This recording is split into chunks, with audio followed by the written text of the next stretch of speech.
Welcome to our YouTube tutorial on how to manage reading mode in Chrome on your PC. In this video, we will guide you through the steps to customize your reading experience in Chrome. Let's get started. Step 1. On your computer, open Chrome. Step 2. Go to a website with text that you'd like to read.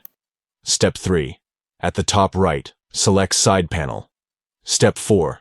At the top left of the side panel, select the down arrow. Step 5. Choose reading mode from the options.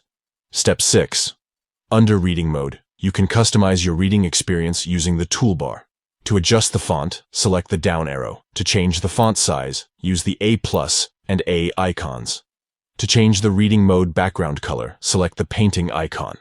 To adjust the spacing between sentences, use the 3 lines and arrow icon. To change the spacing between letters, select the A letter underlined with an arrow. By following these steps, you can personalize your reading mode in Chrome to suit your preferences.